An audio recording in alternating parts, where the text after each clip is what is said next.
So those dates in August, the 21st through the 23rd, that represent ProgStorm are creeping up to us slowly but surely. Gotten one interview out so far. And now, as I think an appropriate segue, we're going to be talking to the bandmate of the last person I interviewed. I'm talking about Max Phelps of Exist, who also contributes vocals to Cynic. So the man gets around a little bit, and he knows his festivals just a little bit, and he knows what's going on. So we're going to talk with him just a little bit about their upcoming appearance at ProgStorm and all those other things that Exist does as a band. So get comfortable, sit tight, and right after this, we're going to have my interview with Max Phelps of Exist.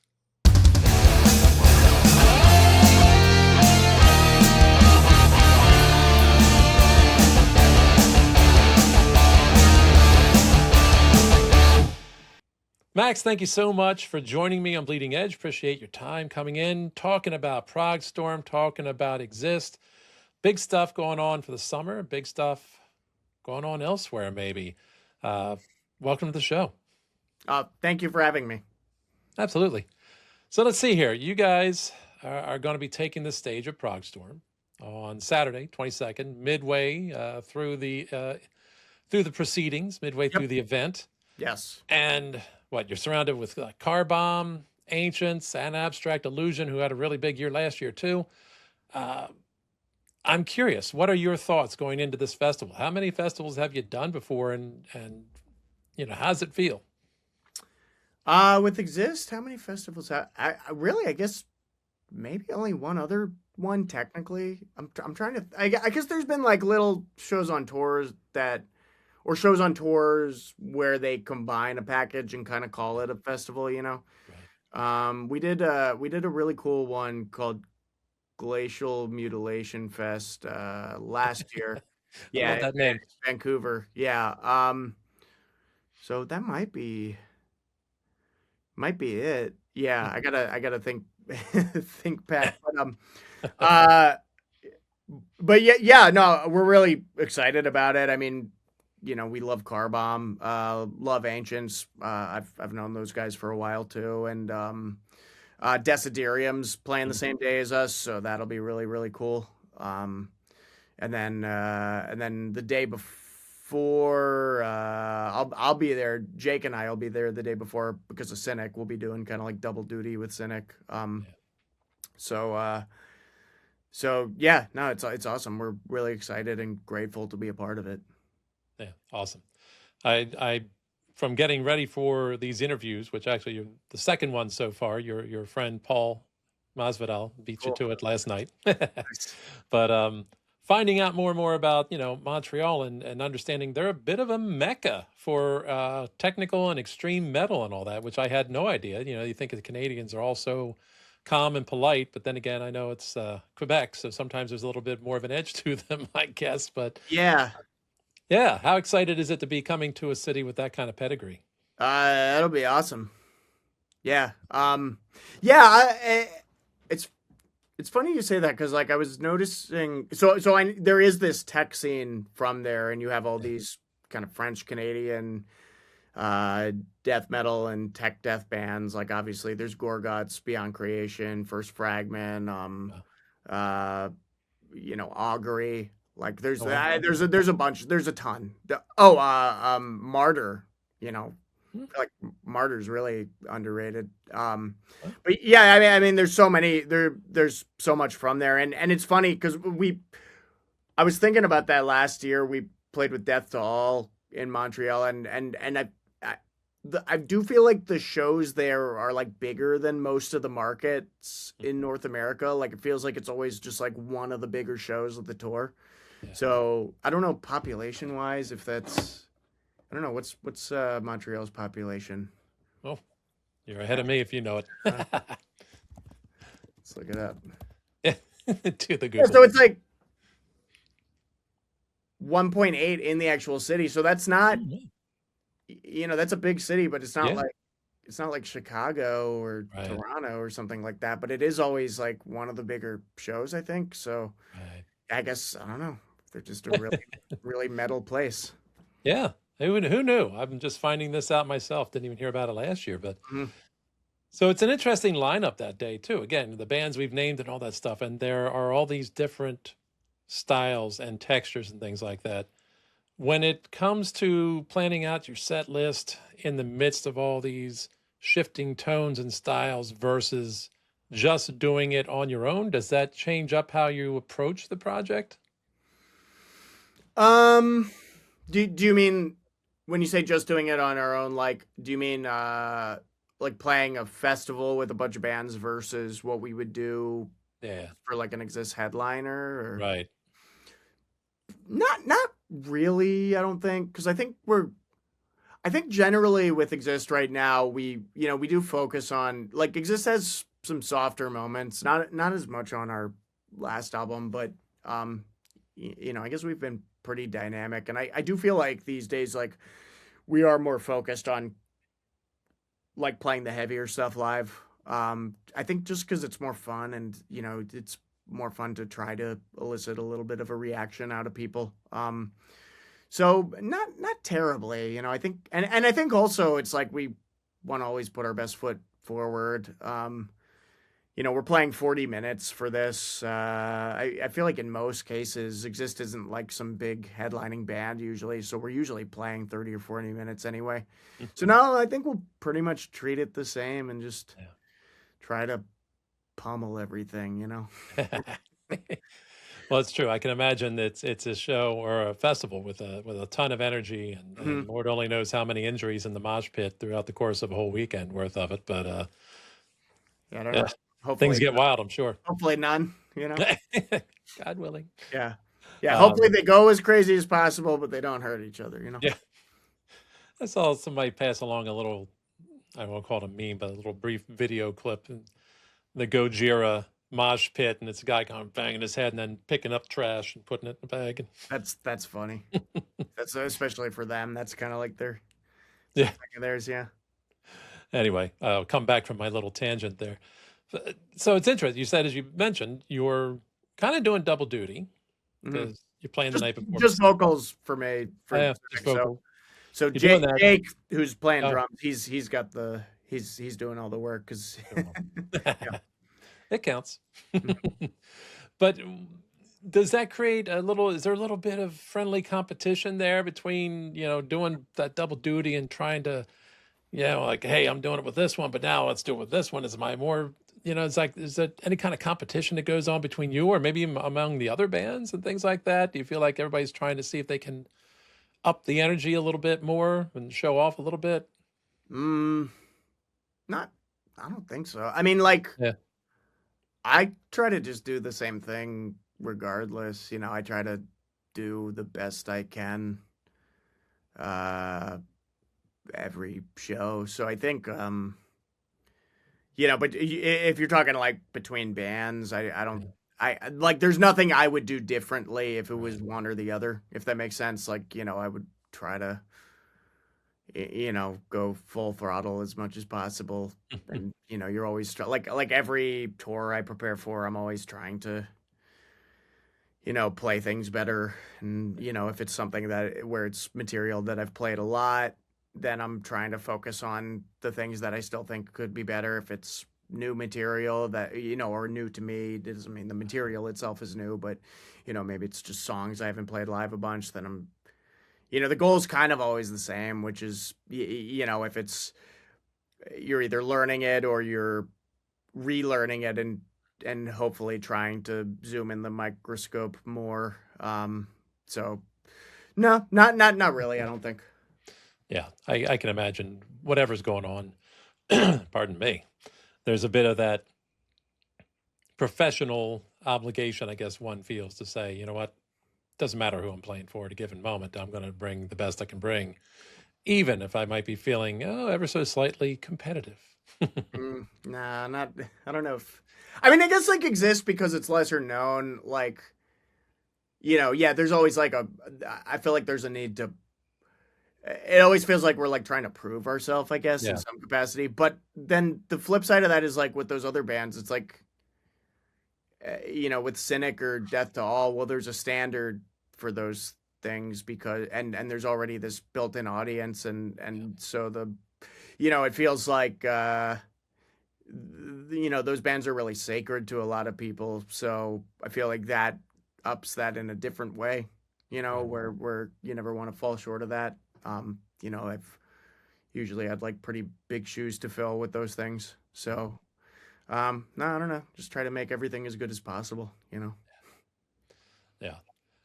And I'm always curious too when you're a musician and you're in the midst of that kind of lineup, all those bands and things like that. If there are ones in particular when you found out they're going to be there too, you feel kind of particularly geeked out and go, "Oh my God, yeah, I've been waiting to see these guys." We definitely felt that way with Carbomb.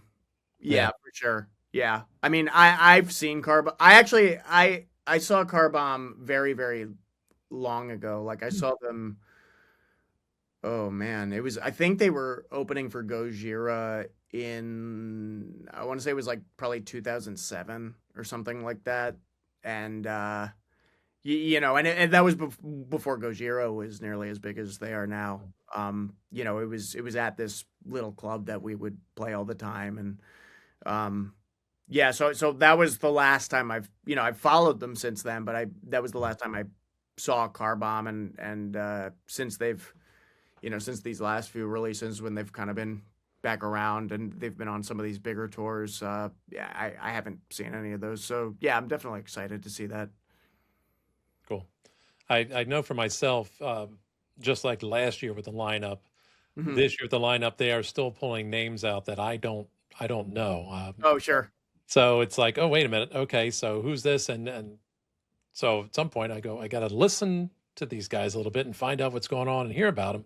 Sure. And I'm kind of curious too. Does a festival like that offer a similar opportunity for you as one of the performers to be able to pop out in the audience for a little bit and check out what's going on and get yourself introduced to new bands? Oh, definitely. Yeah. Yeah, yeah, absolutely. Yeah, for sure. I mean, we'll be slinging merch and stuff, and yeah, Mhm. yeah, absolutely. And there's so much that I already like on there too that those are things I want to watch too. So, um, yeah, like Desiderium's another band that they're on the same day, and I'm a big fan of Alex Haddad, who's the leader of that band. Yeah. I really really like his music. I really like his writing. He's also a great guy, but so yeah, like I'm excited to see that just because I like that stuff a lot, and yeah, absolutely I want to check out what's happening. Sometimes it's like those situations can get really overstimulating too. I So can imagine. yeah, yeah, you've got all these friends there and whatnot, but yeah, it absolutely could be an opportunity to check stuff out that Yeah. I haven't heard.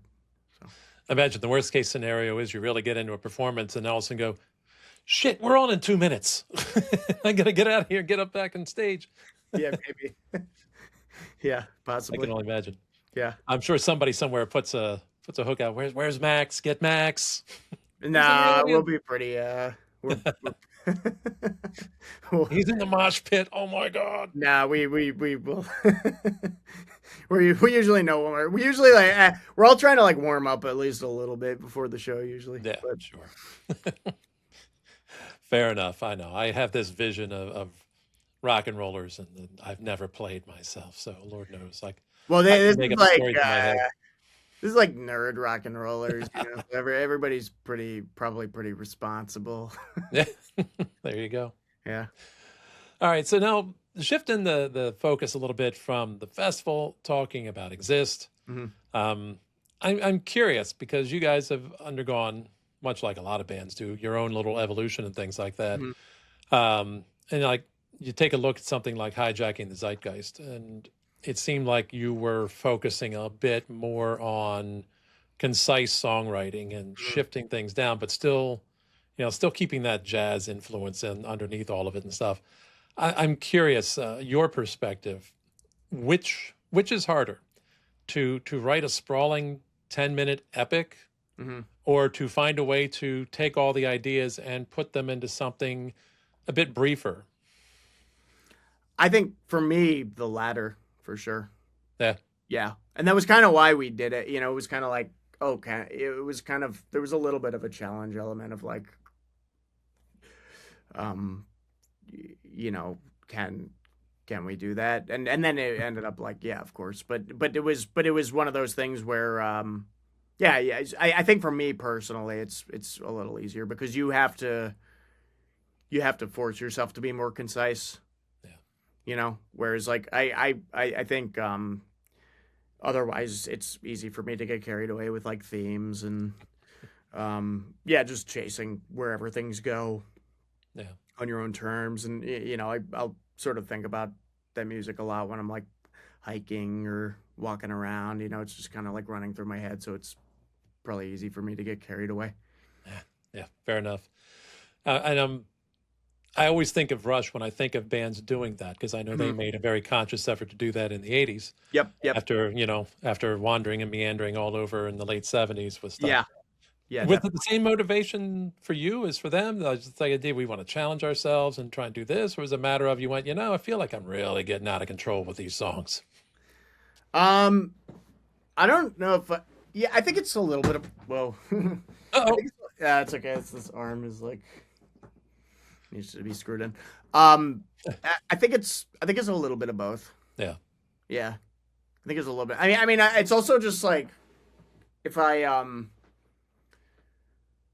if I think about like a lot of my favorite bands are just bands that write pop songs more. And I say pop songs like loosely, like you know, I just mean more in terms of Right. like structure and formula. Um, you know, like even Rush, I feel like yeah, I love all eras of Rush, but you know, when they got a little more like that, that's probably more my favorite material by them.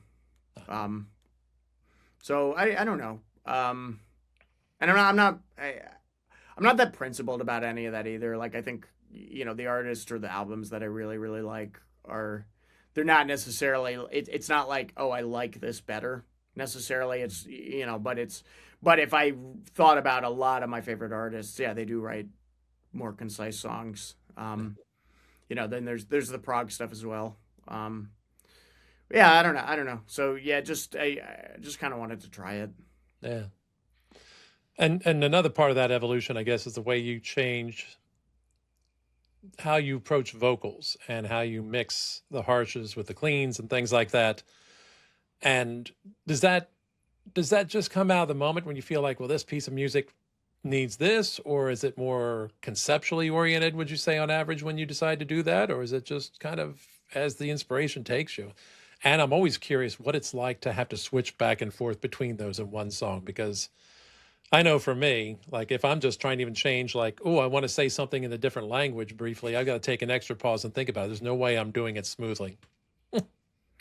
Well, I don't speak any other languages, so I don't have the frame. I feel like that's probably a little different because one is maybe more native to you, right? And then you know, I would guess, right? Like, I should clarify any speaking of another language for me is very basically brief enough to yeah, maybe ask in French if I can have a croissant, right. or ask in Italian, can I get the bill, please? Like I got enough phrases. I can start a fight in Spanish if I really Yeah. want So you're gonna have to think about those more because they're like more baked into you, you know.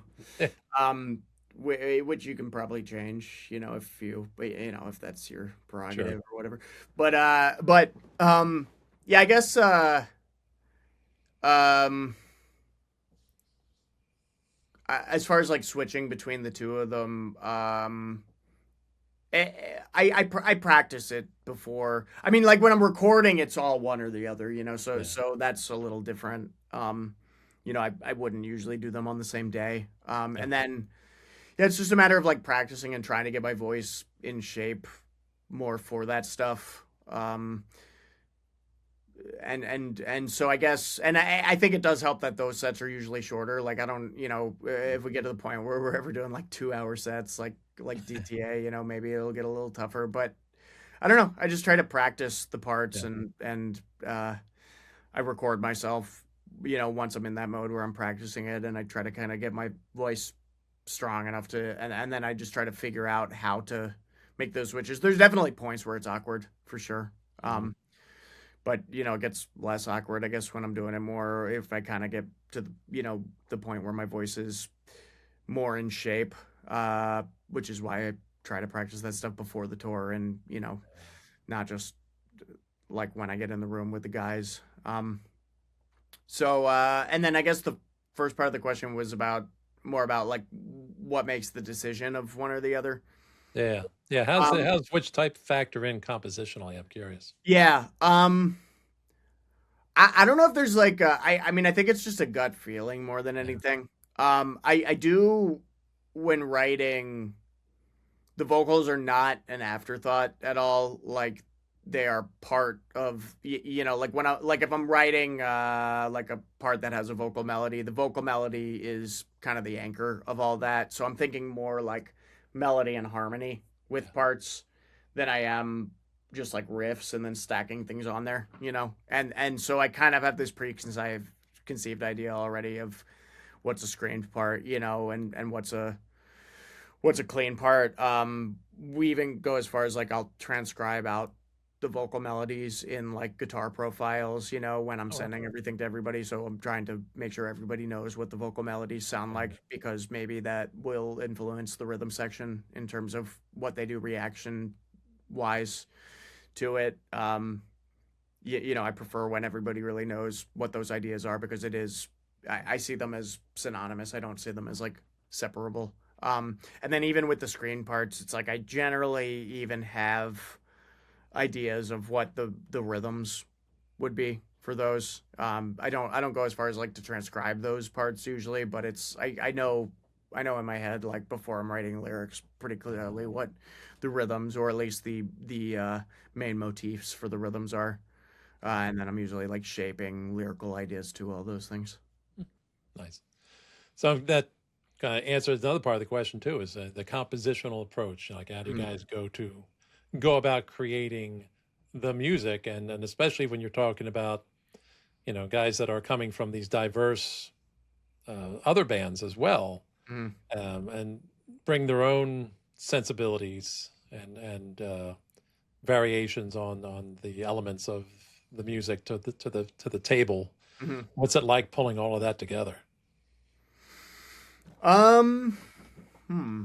I mean, I guess you do you mean just in terms of like how we all work together, or Yeah.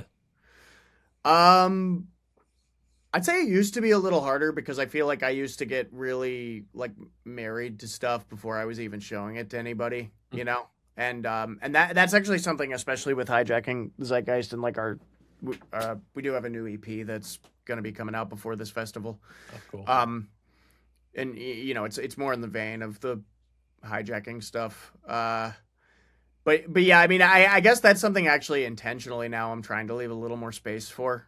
And you know, it's circumstantial. It depends on the part, but I try to kind of leave some headroom for because I know Alex is gonna, you know, have a lot of ideas that he's probably gonna play, and he's gonna have a lot of things. There's a lot of places that things could go with that. So sometimes I'm trying to leave a little more space for that these days, and ditto for kind of the rhythm section, or well, I guess the both of those are the rhythm section, but the drums, like in terms of um maybe just you know, sometimes I'll try to go into things with a little less of an idea of the exact feel, or if it is a feel, it's more of a broad idea of like, Yeah. okay, well, this is the feel, uh, but I'm not dictating like every motif before that.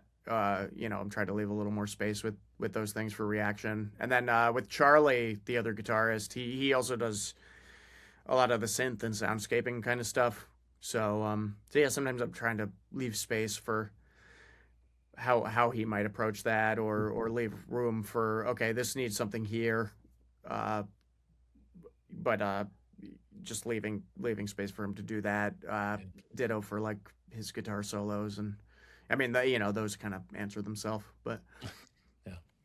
Yeah, I guess it's probably a pretty tricky balancing act at times to meld all that stuff together, like some pretty dense chord progressions going on there, and yet still leaving a bit of space in there for the more jazz influenced stuff. And, like what does it take to keep it from turning into, instead of a wall of sound, a wall of mud? oh, I don't know. I mean, I guess there's like density in the parts, but I feel like we know how to orchestrate it to like, Yeah.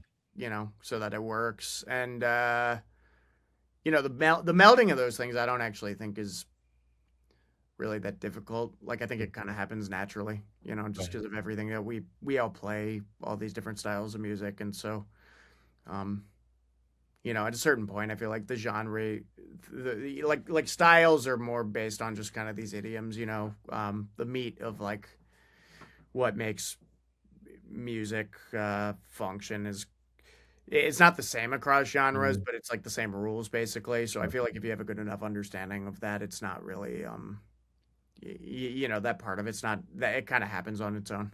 Yeah. Yeah. And I guess that's the benefit of bringing in a guy like Nollie to help with the mixing and all that too, to bring his expertise Yeah. into the room so that you can really work that out nicely. What was it like working with him? What did Oh, you it's get out of that and pick up from him? oh, well, we were like that was like, so that was like 10 years ago now. That's crazy. Um, I think the biggest thing I picked up from it was just that like we were pretty inexperienced with engineering at that point. Yeah. We put out our one album before that when we were all, really green to that, and that was even then that was the drummer who was in the band at the time was doing most of Matt Kleiss was really doing Yeah. all the engineering on that album. Yeah. So I think a lot of that was like Matt, the other guitarist, and I and Alex. I think we were still kind of learning the ropes of that. So there were like a lot of things that I would have done differently in terms of like editing or just being conscious of, uh, certain playing things. And Nolly definitely, he brought that to our attention. And um, those are probably the biggest things. I know one thing that was kind of eye opening, like when we worked with him, was the, the type of bass sound that Alex goes for, where it's this really, and it's changed a little bit, but it's this really mid-driven sort of sound that we're trying to have it very present, and obviously there's a lot of like tech death bands that try to do that same sort of that Jocko kind of thing, and that's actually a really difficult thing I think to get to sit well in a mix with low end.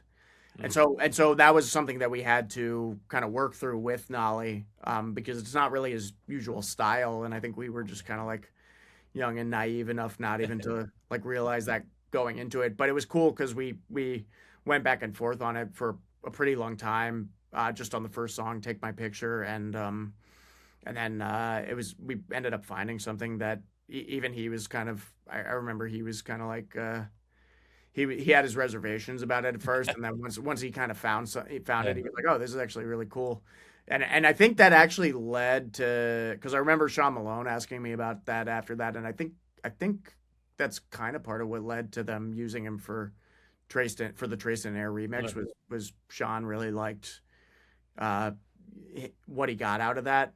Um, so I guess that was like maybe the first time we really had to kind of like fight on that, and then it's been a thing with every kind of modern mixer like that since, and I think it's just because it's a difficult kind of thing to do. You're trying to kind of get something that needs to function a certain way for it to do this to to do this too, and there's going to be a compromise in there at some point. Yeah. Yeah. um so I guess now we know that it's usually a thing. It's usually, that's usually a difficult point to kind of get that to sit right. But Alex has gotten really good at dialing things in a way that I think kind of meets it halfway, and he's gotten pretty good at communicating it too, so that helps. Yeah. Yeah. I imagine it's really handy in that sense to be able to learn a lot of those lessons as early as possible, Hmm. and use that to fine tune what comes after. And it's good if you've got somebody who's not someone who just blows in and like, oh, I'm going to do my work and I'm done and this is what I did, and Hmm. blows back out without maybe imparting a little bit of their wisdom on Yeah. the people they're working with, which sounds like he did. Yeah. He was really cool about that. Yeah. Guys like him gotta be careful, man, because people are producing stuff that sounds top notch in their freaking basement or their bedroom these days with computers and all that. And next thing you know, producers and engineers end up putting themselves out of work. Yeah, probably not him. No, if you're really good, I imagine you still have that opportunity. Yeah, I think he's doing okay. If I don't, I don't know him very well, but yeah, he looks like he's done quite well for himself. Yeah, yeah. No, the guy's been around and had Yeah, a kind of a game changer. yeah. Mhm, He's with these guys. He's been with everybody just about mhm. at some point in time. So Yeah. he's got his hand in a lot of really great music, Mhm. and yeah, Well, and he influenced a lot of modern mixers, I think. Yeah. yeah. But it's good that we still have them. Mhm. But yeah, they got to be worried sometimes. It's like, oh my God, this guy just did this stuff in his basement. This is amazing. And what do you need me for? Well, yeah, but he was on the forefront of Right.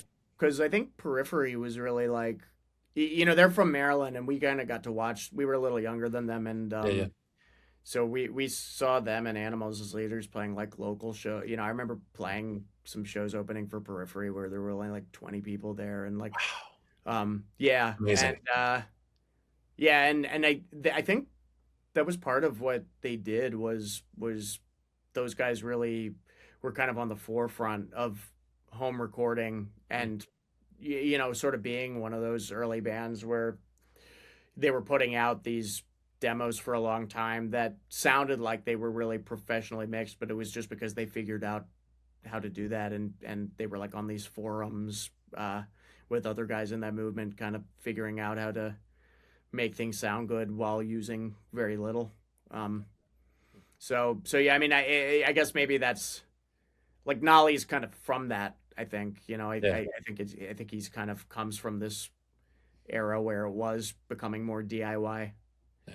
So yeah, On the other hand, it's a good thing because I know studio time is expensive. So yeah. It it works. It opens the works with the doors. times. It works with Yeah, the times because the budgets aren't there anymore. Yeah, yeah. Opens the yeah, doors for people that wouldn't otherwise have the opportunity. Yeah. yeah. And I think to really get something to sound that good, you still need some expertise. Mm, I'm Like sure. I think those kind of like, I mean, I don't know.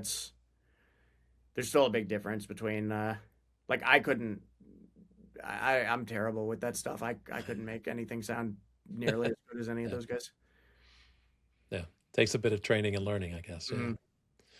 So speaking about the conceptual themes, Exist seems to really like to take an introspective kind of approach to it. That at times you're thinking about collective consciousness. At times you're thinking about perceptions of reality Hmm. and stuff like that. And so I'm curious. I mean, one, it's great to hear there's an EP coming out, and I'm curious what lyrical themes have currently been floating through your head recently.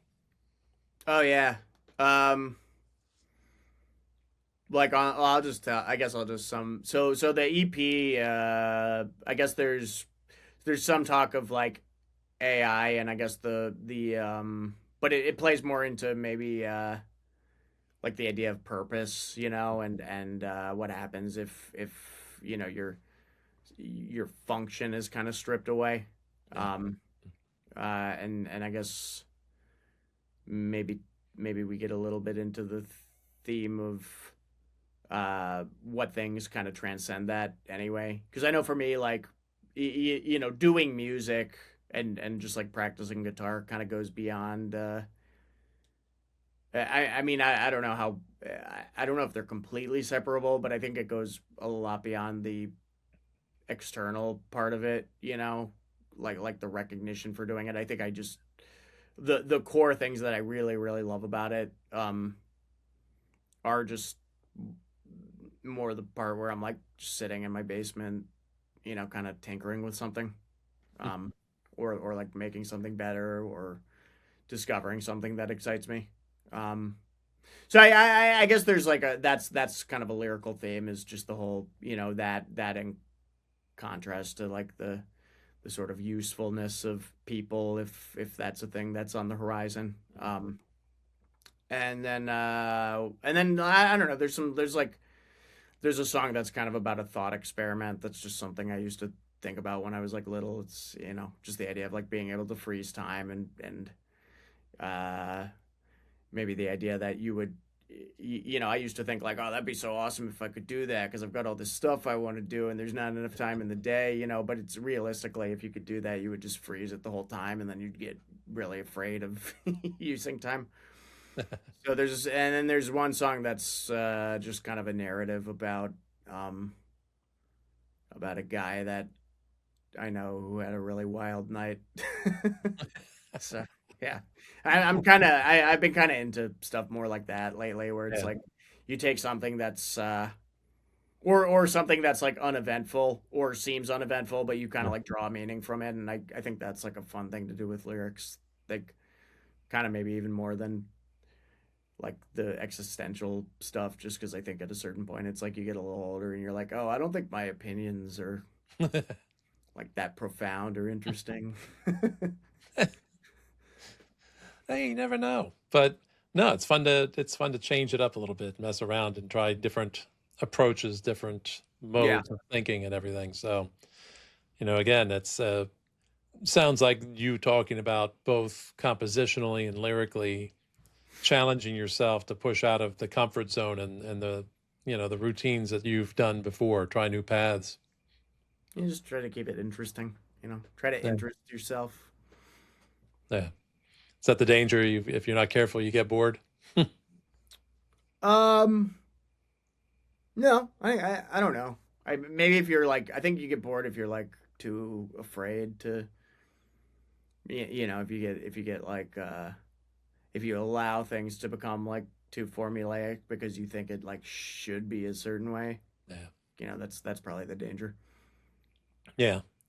Paul and I had a little bit of a similar conversation regarding the concept of progressive rock, progressive Mhm. metal, and the sometimes there are those that sort of take the approach of I want to make a progressive album, Yeah. and I'm emulating the things that have influenced me in many ways, or the approach of I want to do something that challenged me into new areas and stretches my boundaries and tries something different.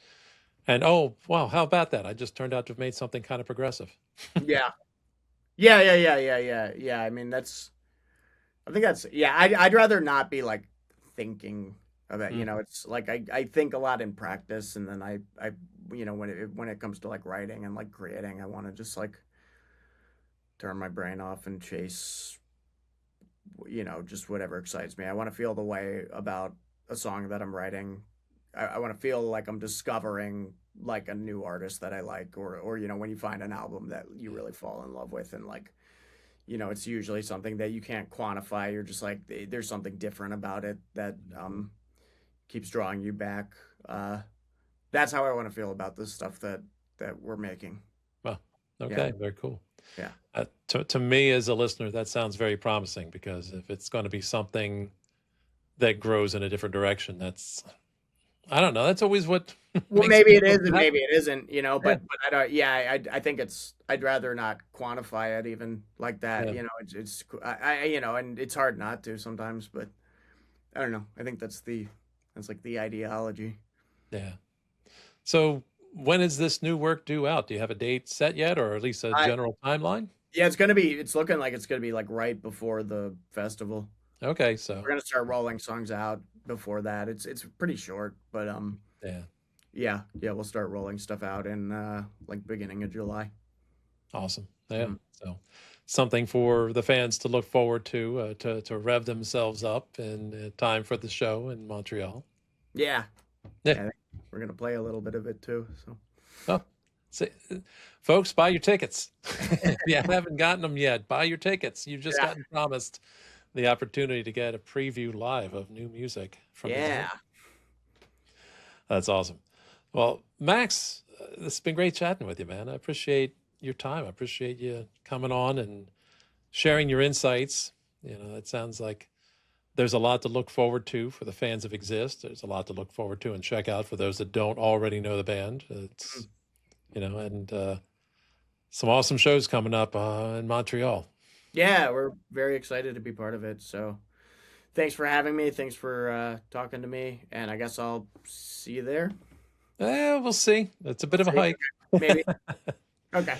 We'll see. I've been Well, encouraged I'll to see everybody who's listening there. attend. Indeed. Yeah. That would be the ideal. All right. Thank you so much, Max. Take Thanks, Dave. care. And I want to say once again a big thank you to Max Phelps. Max, so good to meet you. So much fun talking to you. I really enjoyed it.